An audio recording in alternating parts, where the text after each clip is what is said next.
प्यारे बच्चों नमस्कार और एक बार आपका स्वागत है। आज हम बात करने वाले हैं लॉक के सामाजिक समझौता सिद्धांत की। न केवल हम लॉक का सामाजिक समझौता सिद्धांत समझेंगे बल्कि इसके साथ साथ लॉक की जो फिलॉसफी है उसको भी साथ के साथ समझेंगे, क्योंकि जब तक हम लॉक की पूरी फिलॉसफी को नहीं समझते हैं उनके सामाजिक समझौते के सिद्धांत को समझना संभव नहीं है। इसके अतिरिक्त जो जॉन लॉक हैं उनसे पूर्व हॉब्स ने सामाजिक समझौता सिद्धांत दिया था और उस पे मैं पिछला क्लास ले चुका हूँ। उसको भी आप अवश्य देख लें, क्योंकि हॉब्स से आगे ही लॉक ने क्या है अपनी बात को बढ़ाया है। जहाँ हॉब्स ने राजतंत्र का समर्थन किया था, वहीं जो जॉन लॉक हैं उन्होंने जो प्रजातंत्रीय शासन है उसका समर्थन अपने सामाजिक समझौता सिद्धांत के माध्यम से करने का प्रयास किया है। तो चलिए आइए आज का वीडियो प्रारंभ करते हैं। तो सबसे पहले अगर जो जॉन लॉक हैं उनके जन्म की बात करें तो 1632 में इनका जन्म हुआ था इंग्लैंड में, और इंग्लिश फिलोसफर ये हैं इंग्लैंड में जन्म होने के कारण। और 1704 में इनकी क्या है 1704 ईस्वी में इनकी मृत्यु होती है। और इन्होंने जो 1688 में आप जानते हैं इंग्लैंड की गौरवपूर्ण क्रांति हुई थी, जिसमें कि बिना रक्तपात के ही क्या है इंग्लैंड में जो मोनार्की थी यानी कि जो राजतंत्र था वह क्या है उसको परिवर्तन कर जो लोकतंत्र या पार्लियामेंट्री यानी कि संसदात्मक लोकतंत्र है उसमें चेंज कर लिया गया था। तो उस क्रांति से ये क्या थे काफ़ी प्रभावित थे, जिसको कि क्या है गौरवपूर्ण क्रांति यानी कि ग्लोरियस रेवोल्यूशन इंग्लैंड के इतिहास में या विश्व इतिहास में कहा जाता है। और इन्होंने जो ग्लोरियस रेवोल्यूशन या फिर गौरवपूर्ण क्रांति थी उनका समर्थन किया था। और जो इनके फादर थे वो भी उदारवादी राजनीतिक चिंतक थे। अगर इनकी जो पुस्तकों की बात करें या इनके मेजर वर्क्स की बात करें तो इन्होंने जो दो अपनी महत्वपूर्ण पुस्तक लिखी है, बहुत सारी पुस्तकें लिखी है पर जो इनकी सबसे महत्वपूर्ण पुस्तक है जिसमें कि हम इनके सभी सिद्धांतों को या इनकी जो विचारधाराएं हैं जो इनकी फिलॉसफी है वो दर्शन को देखते हैं तो वो है टू ट्रिनिटीज ऑफ गवर्नमेंट, जो कि इन्होंने 1690 में लिखी थी। और एक अन्य इनकी पुस्तक है लेटर कंसर्निंग टॉलरेशन। तो ये तो आपको मुख्यतः ध्यान रखना है टू ट्रिनिटीज ऑन गवर्नमेंट जो कि 1690 में लिखी थी, ये भी ध्यान रखिएगा आप। बड़े एग्जाम में पूछा जा सकता है किस सन में लिखी, और छोटे एग्जाम में या किसी भी एग्जाम में ये जरूर पूछा जाता है कि इनकी पुस्तक का नाम क्या है। तो उसके पश्चात अब हम देखेंगे, जैसा कि हमने हॉब्स को जब हम अध्ययन कर रहे थे तो हमने देखा था कि हॉब्स भी अपना जो चिंतन है वहीं से प्रारंभ करते हैं कि आखिर हमें राज्य या सरकार की आवश्यकता क्यों है, और राज्य या सरकार का हम कहना क्यों माने, और वो कौन से कारण हैं जिनके कारण हम राज्य या सरकार का जो राज्य या सरकार कहती है उसका नियमों का पालन करते हैं। तो इसके जवाब में जो जॉन लॉक थे उन्होंने अपने कुछ 4-5 सिद्धांत दिए हैं। उन सिद्धांतों को जिनको कि आज हम अध्ययन करने वाले हैं। पहला है डॉक्ट्रिन ऑफ कॉन्सेंट यानी कि सहमति का सिद्धांत। दूसरा है थ्योरी ऑफ प्राइवेट प्रॉपर्टी यानी कि जो व्यक्तिगत संपत्ति का अधिकार है या प्राइवेट संपत्ति का अधिकार है, सिद्धांत है, उसको हम पढ़ने वाले हैं। इसके अतिरिक्त concept of limited constitutional government यानी कि जो संवैधानिक सरकार है, नियंत्रित संवैधानिक सरकार, उस सिद्धांत को भी हम पढ़ने वाले हैं। इसके अतिरिक्त idea of separation of power यानी कि शक्ति पृथक्करण का सिद्धांत, और जो क्रांति का सिद्धांत है। इन पांचों सिद्धांतों को हम आज देखेंगे और इन्हीं पांचों सिद्धांतों को देखते देखते हम कहीं ना कहीं जो हॉब्स का सामाजिक समझौता सिद्धांत है राज्य से संबंधित, वो इसी के बीच में हमें स्वतः ही प्राप्त हो जाएगा जब हम इन सभी को समझ लेंगे। तो सबसे पहले जहां हॉब्स ने प्रारंभ किया था यानी कि स्टेट ऑफ नेचर यानी कि जो प्राकृतिक अवस्था से लॉ हॉब्स ने शुरू किया था, वहीं से लॉक भी शुरू करते हैं, क्योंकि सबसे बेहतर है कि हम जब किसी चीज़ का अध्ययन करें तो उसके प्रारंभ से अध्ययन करें। तो स्टेट ऑफ नेचर यानी कि प्राकृतिक अवस्था, जो मैंने आपको बताया है कि आदि मानव अवस्था जो है, वहीं से लॉक भी प्रारंभ करते हैं। किंतु जहाँ हॉब्स ने प्राकृतिक अवस्था में मनुष्य को सभी दुर्गुणों से युक्त पाया था या युक्त बताया था, वहीं जो जॉन लॉक हैं वे मनुष्य को सभी सगुणों से युक्त बताते हैं कि मनुष्य सगुणी था, वह शांत था, अच्छे की कामना रखता था, एक दूसरे को समझने की उसमें योग्यता थी और अपनी सुरक्षा चाहता था। सुरक्षा की बात हॉब्स ने भी की थी और सुरक्षा की बात लॉक या जॉन लॉक भी करते हैं। बस अंतर इतना है कि हॉब्स व्यक्ति को बुराइयों से युक्त बताता था, जबकि जो जॉन लॉक हैं वो व्यक्तियों के भीतर सभी प्रकार की अच्छाइयाँ बताते थे। तो जो प्राकृतिक अवस्था थी, उस प्राकृतिक अवस्था में जो जनता है वो गवर्न कैसे होती थी, तो उसमें लॉक का मानना है कि वे लॉ ऑफ नेचर से क्या है, शासित होती थी। हमने देखा था कि जब हॉब्स का अध्ययन हम कर रहे थे तो लॉ ऑफ नेचर के बारे में हॉब्स का मानना था कि व्यक्ति उसके बारे में जानकारी नहीं रखते थे, उसको ढूंढना था व्यक्तियों को, और व्यक्तियों ने क्या है, समझौते के पश्चात उसको क्या है, खोज पाए थे। जबकि लॉक का कहना था कि लॉ ऑफ नेचर के बारे में व्यक्तियों को जानकारी थी और उस लॉ ऑफ नेचर के माध्यम से ही क्या है, वे शासित होते थे। अब एक बात यहाँ पे आती है कि लॉ ऑफ नेचर और नेचुरल राइट, ये दोनों ही क्या हैं, प्राकृतिक अवस्था में व्याप्त थे। लॉ ऑफ नेचर यानी कि जिसके अनुसार जनता क्या थी, शासित हो रही थी, या यूं कहें जो कि जनता का क्या था, कर्तव्य था। आज भी हम कहते हैं कि जब आप कर्तव्य हैं तभी आपके अधिकार हैं, तो वही अवस्था उस प्राकृतिक अवस्था में भी थी कि जो व्यक्ति के कर्तव्य थे उसे लॉ ऑफ नेचर का है, यानी कि उसका कर्तव्य था कि वो किसी भी दूसरे व्यक्ति की संपत्ति को, उसके जीवन को और उसकी स्वतंत्रता को क्या है, नुकसान न पहुंचाए, ये उसका कर्तव्य था। और कोई दूसरा व्यक्ति उसके जीवन, स्वतंत्रता और संपत्ति को नुकसान न पहुंचाए, ये उसका क्या था, अधिकार था। यानी कि मनुष्य के पास प्राकृतिक अवस्था में भी 3 अधिकार थे, जबकि हॉब्स बताते हैं कि सिर्फ एक अधिकार था, वह था अपने जीवन की सुरक्षा का अधिकार।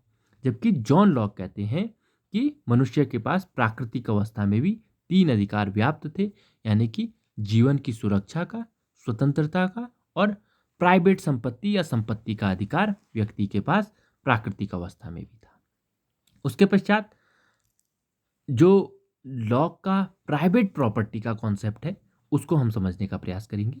प्राइवेट प्रॉपर्टी यानी कि उस प्राकृतिक अवस्था में जब उसके पास संपत्ति का अधिकार है, सुरक्षा का अधिकार है, जीवन का अधिकार है, स्वतंत्रता का अधिकार है, तो प्राइवेट प्रॉपर्टी कैसे कि हम निश्चित करेंगे कि ये किसकी प्रॉपर्टी है और ये किसकी नहीं है, तो वो उस प्राइवेट प्रॉपर्टी के सिद्धांत को अब हम समझने का प्रयास करते हैं।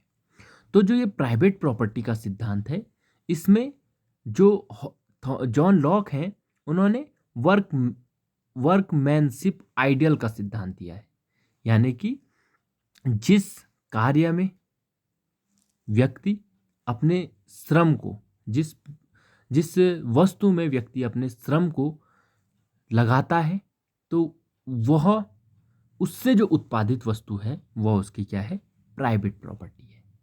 उदाहरण के लिए अगर कोई बंजर जमीन है, उस बंजर जमीन को किसी व्यक्ति ने, क्योंकि बंजर पड़ी है और सभी के लिए अवेलेबल है, किंतु किसी व्यक्ति ने उस बंजर जमीन पर खुदाई की, उसमें बीज बोया और उसके बीज बोने के पश्चात कोई फसल उगती है, तो वो फसल क्या है, व्यक्ति की प्राइवेट संपत्ति है।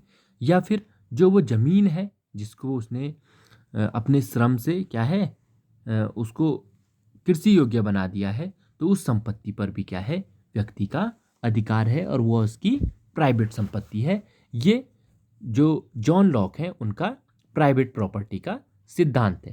कहने का तात्पर्य है कि जब किसी जो विश्व में जितने भी प्राकृतिक संसाधन हैं या जो विश्व है उसमें जो प्राकृतिक संसाधन है, तो जब व्यक्ति उसमें अपने श्रम को मिक्स कर देता है, उसमें अपना श्रम बल लगाता है, तो उससे जो चीज़ उत्पादित होती है या जो वस्तु निर्मित होती है वो व्यक्ति की क्या है, प्राइवेट प्रॉपर्टी है। यानी कि इसको लेबर थ्योरी ऑफ प्रॉपर्टी भी कह सकते हैं और लॉक ने इसे लेबर थ्योरी ऑफ प्रॉपर्टी कहा है। तो मेरा विश्वास है कि आप लेबर थ्योरी ऑफ प्रॉपर्टी या जो लॉक का प्राइवेट प्रॉपर्टी का सिद्धांत है उसे समझ चुके होंगे, क्योंकि साथ के साथ जब आप चीज़ों को समझते रहेंगे तभी आप जो जॉन लॉक हैं उनकी थ्योरी को बहुत आसानी से या अच्छे से समझ सकते हैं।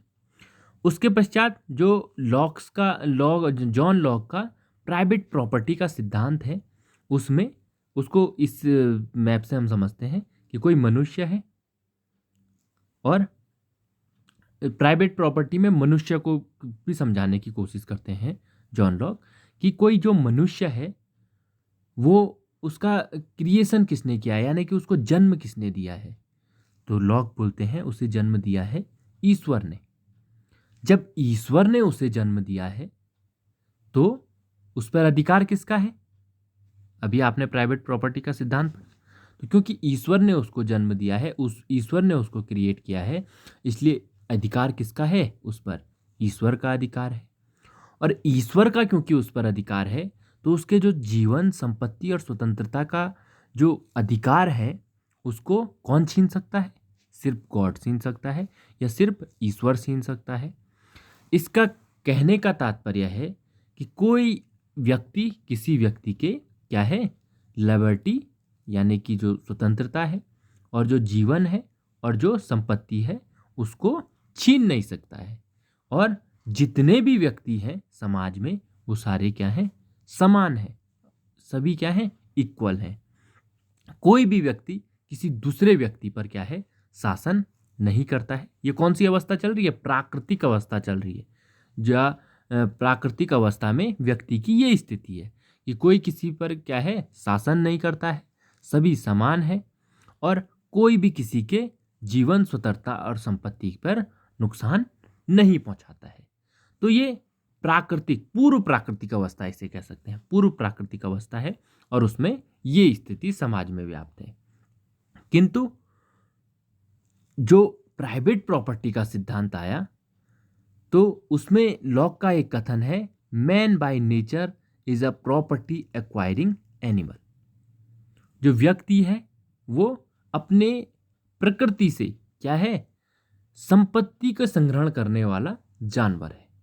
Man by nature is a property acquiring animal. तो और इस कारण क्या है, वो बहुत सारी संपत्ति को क्या है, संग्रहित करता जाता है। किंतु इस संपत्ति को संग्रहित करने के कुछ सिद्धांत हैं और उन सिद्धांतों के अनुसार ही क्या है, व्यक्ति संपत्ति संग्रहित कर सकता है। तो वो कौन कौन से सिद्धांत हैं या कौन कौन से ऐसे प्रतिबंध हैं जिनके आधार पर ही व्यक्ति को संपत्ति क्या है, संग्रहित करनी चाहिए? तो वो हैं 3 प्रकार के लिमिटेशन या प्रतिबंध हैं जिनको मानते हुए ही व्यक्ति को संपत्ति संग्रहित करनी है। पहला है लेबर लिमिटेशन, यानी कि व्यक्ति जब किसी वस्तु पर अपने श्रम को लगाएगा तभी वो संपत्ति क्या है, उसकी होगी, प्राइवेट प्रॉपर्टी। दूसरा सफिशिएंसी लिमिटेशन, यानी कि प्रचुरता। अगर व्यक्ति को कितनी आवश्यकता है उतनी ही पर क्या है, वो क्या करेगा, उतनी ही संपत्ति को वो प्राइवेट प्रॉपर्टी बनाने की कोशिश करेगा। यानी कि उसे एक मकान की आवश्यकता है तो वो एक मकान का ही प्राइवेट प्रॉपर्टी बनाएगा, उससे अधिक वो क्या करेगा, कोशिश नहीं करेगा, क्योंकि सभी का समान अधिकार है और दूसरे का भी अधिकार है कि वो अभी प्राइवेट प्रॉपर्टी बनाए। और तीसरा वो बताते हैं स्पॉइलर्स लिमिटेशन, यानी कि जिस संपत्ति को व्यक्ति ने संग्रहित कर लिया है उसका वो दुरुपयोग नहीं करेगा, उसका वो क्या करेगा, सिर्फ सदुपयोग करेगा। ऐसा नहीं है कि आपने बहुत सारा पैसा कमा दिया तो अब आप पैसे को कहीं भी क्या है खर्च कर रहे हैं, किसी भी बुरे अच्छे काम में क्या है पैसे का मिसयूज कर रहे हैं। ये अधिकार आपको प्राकृतिक प्रकृति ने नहीं दिया है, ऐसा लॉक का मानना है। और जो प्राकृतिक अवस्था है वो सभी के लिए क्या है, जो वस्तुएं हैं वो सभी के लिए अवेलेबल है। और जब व्यक्ति उसमें अपने श्रम को मिला लेता है, जैसा मैंने पहले बताया, जब व्यक्ति अपने श्रम को मिला लेता है तो वो उसकी क्या है प्राइवेट प्रॉपर्टी बन जाती है। तो प्राकृतिक अवस्था में ये जब जब तक ये सिचुएशन थी तो सभी क्या थे, खुश थे, ऐसा जॉन लॉक का मानना है। किंतु धीरे धीरे क्या है व्यक्तियों में संघर्ष होने लगा। संघर्ष क्यों होने लगा, तो उस संघर्ष होने के 3 कारण थे। वो 3 कारण ये थे कि कोई भी ऐसा व्यक्ति नहीं था या ऐसी संस्था नहीं थी जो नेचुरल लॉ को डिफाइन कर सके या नेचुरल लॉ को परिभाषित कर सके कि नेचुरल लॉ जो संपत्ति स्वतंत्रता और जीवन की सुरक्षा है उसको किसने किसी की संपत्ति अधिग्रहित कर ली है, किसी ने किस व्यक्ति ने किसके जीवन पे सुरक्षा जो उसका अधिकार है उसको खतरा पहुंचाया है, इसको कोई क्या है परिभाषित करने वाला नहीं था। या यूं कहीं सीधे सीधे शब्दों में कानून बनाने वाली संस्था क्या थी, नहीं थी। दूसरा, कोई जज करने वाला नहीं था अगर कोई व्यक्ति या व्यक्तियों का समूह नेचुरल जो लॉ है उसका क्या करता है, वायलेशन करता है या उसका दुरुपयोग करता है या उसको तोड़ता है। तो कोई ऐसी संस्था नहीं थी, यानी कि कोई न्यायिक संस्था नहीं थी। और तीसरा, कोई ऐसी संस्था नहीं थी जो नेचुरल लॉ को या जो प्राकृतिक कानून है उसको लागू कर सके। कुल मिलाकर सीधे अब शब्दों में कहें तो व्यवस्थापिका, कार्यपालिका और न्यायपालिका का क्या था, प्राकृतिक अवस्था में इन तीनों जो ये सरकार के 3 प्रमुख अंग हैं आज की डेट में, इनका क्या था, अभाव था। और इससे क्या हुआ कि हर व्यक्ति क्या है अपना खुद का न्यायिक व्यक्ति बन गया। हर कोई व्यक्ति अपने हिसाब से न्याय की परिभाषा करने लगा, हर कोई व्यक्ति अपने हिसाब से कानून का लागू करने लगा और हर कोई व्यक्ति अपने हिसाब से कानून को बना तो नहीं सकता था पर परिभाषित करने लगा। ठीक है, तो इससे क्या है व्यक्तियों के मध्य संघर्ष की स्थिति आ गई और आपस में लोग क्या है संघर्ष करने लगे। व्यक्ति जो हैं एक दूसरे से जो संपत्ति थी उसको लेकर झगड़ने लगे और जिससे क्या है प्राकृतिक अवस्था दुरूह हो गई। यानी कि जो पूर्व प्राकृतिक अवस्था का जो प्रारंभिक काल था वो अच्छा था, किंतु जो प्राइवेट प्रॉपर्टी आई तो उस प्राइवेट प्रॉपर्टी से क्या है व्यक्तियों के मध्य संघर्ष होने लगा। अब इसके पश्चात है सामाजिक समझौता।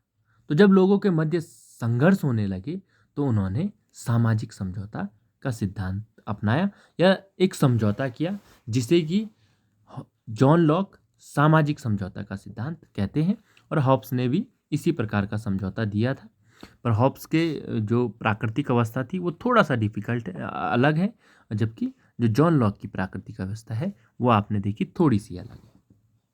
तो जो सामाजिक समझौता होता है वो क्या है, जहां हॉब्स एक ही सामाजिक समझौता बताता है वहां लॉक लगभग सामाजिक समझौता के माध्यम से, जहां हॉब्स ने सामाजिक समझौते के माध्यम से ही राज्य की उत्पत्ति बताई है, वहां हॉब्स ये कहता है कि सामाजिक समझौते की जो सामाजिक समझौता होता है उससे राज्य की उत्पत्ति नहीं जबकि राजनीतिक समाज की उत्पत्ति होती है। उससे पूर्व लोग सोशल समाज में रह रहे थे, यानी कि सामाजिक रूप से रह रहे थे, किंतु एक राजनीतिक समाज की उत्पत्ति क्या है इस समझौते के माध्यम से होती है।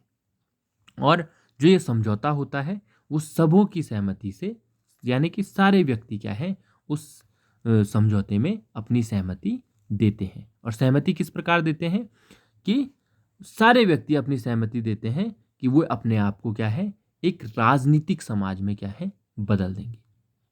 यानी कि चाहे वो सभी लोगों को मिलके हो चाहे कुछ लोगों को बनाए, या सब लोग मिलके बने या एक व्यक्ति को बनाए, कैसा भी हो सकता है, पर राजनीतिक समाज में क्या है, अपने आप को परिवर्तित कर देते हैं।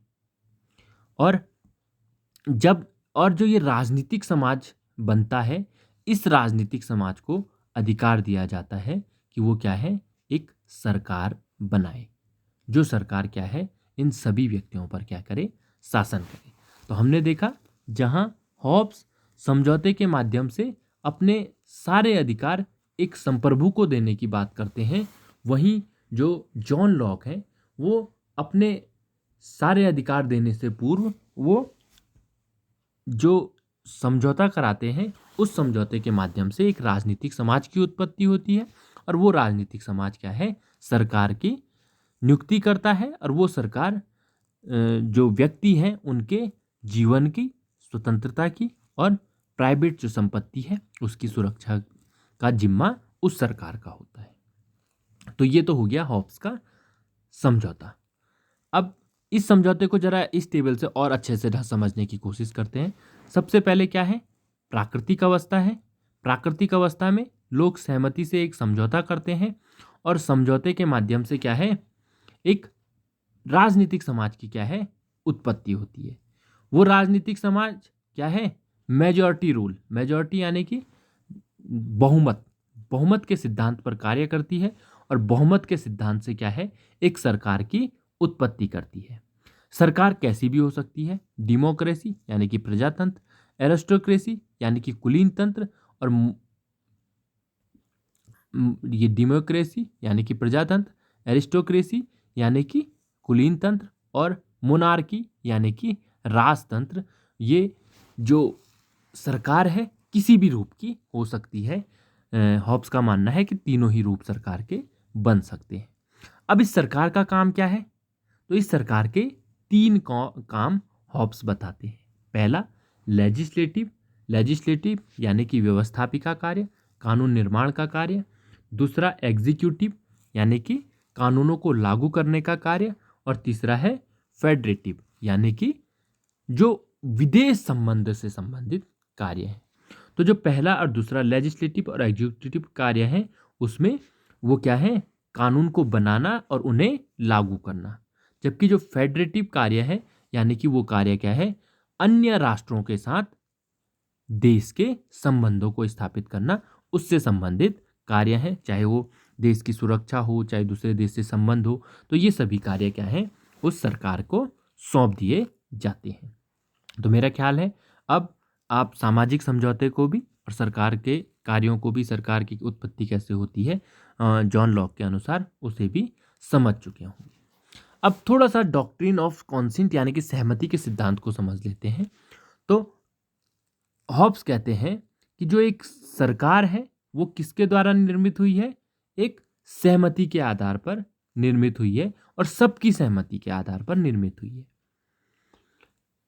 हॉब्स का भी मानना था कि सबकी सहमति के आधार पर ही क्या है, एक संप्रभु व्यक्ति को क्या है, सारे अधिकार दिए गए हैं।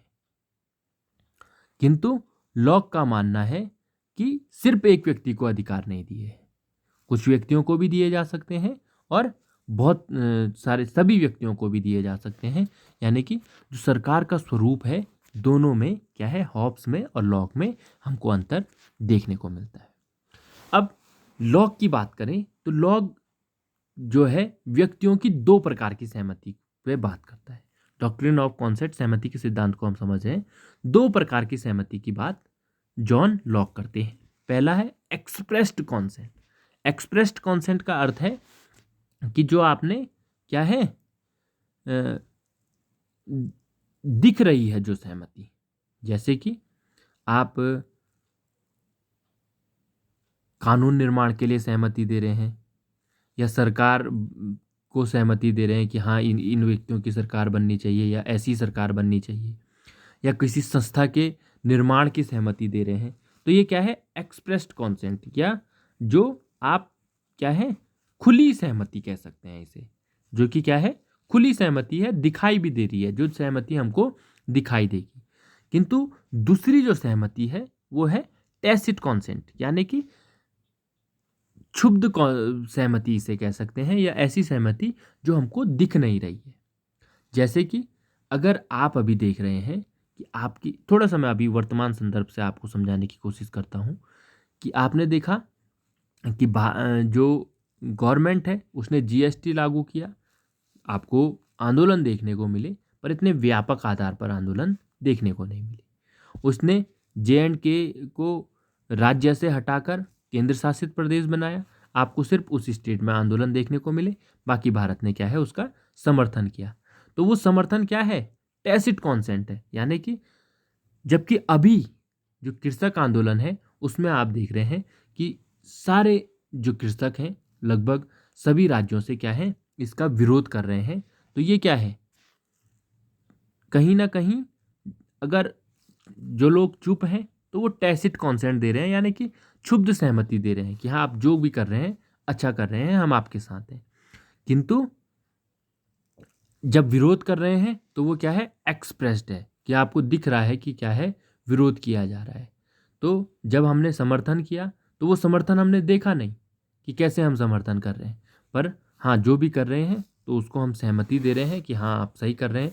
यानी कि अगर विरोध नहीं कर रहे हैं तो हम क्या कर रहे हैं, समर्थन कर रहे हैं। या फिर ये कह सकते हैं सरकारों ने सड़कें बनाई, हम उन सड़कों का प्रयोग कर रहे हैं, हम सहमति दे रहे हैं। सरकार ने हमारे लिए कुछ स्कीम्स बनाई, हम उसका प्रयोग कर रहे हैं। तो प्रयोग कर रहे हैं तो यानी कि सहमति दे रहे हैं, अगर सहमति नहीं देते तो प्रयोग ही नहीं करते। तो ये है क्या है, हॉब्स का डॉक्ट्रिन ऑफ कॉन्सेंट या सहमति का सिद्धांत है। ये भी कई बार एग्जाम में पूछा जाता है, तो आपको इसके बारे में भी जानकारी होनी चाहिए।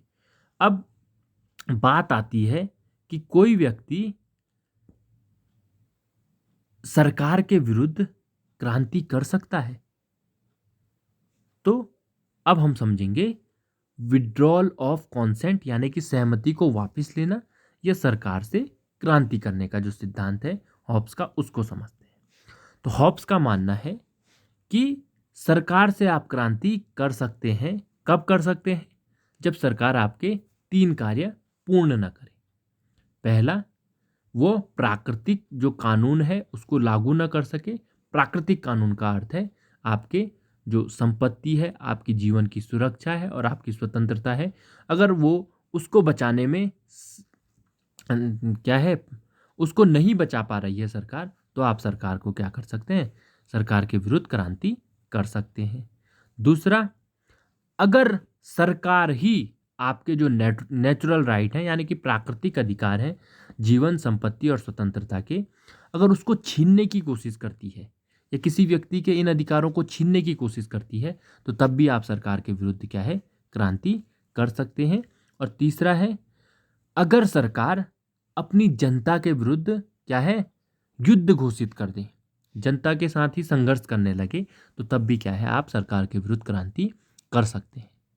जबकि यानी कि आप सरकार के विरुद्ध क्रांति कर सकते हैं, किंतु अगर आप क्रांति करेंगे तो आप क्या है, प्राकृतिक अवस्था में वापस लौट के नहीं आएंगे, क्योंकि आपने राजनीतिक समाज बनाया है।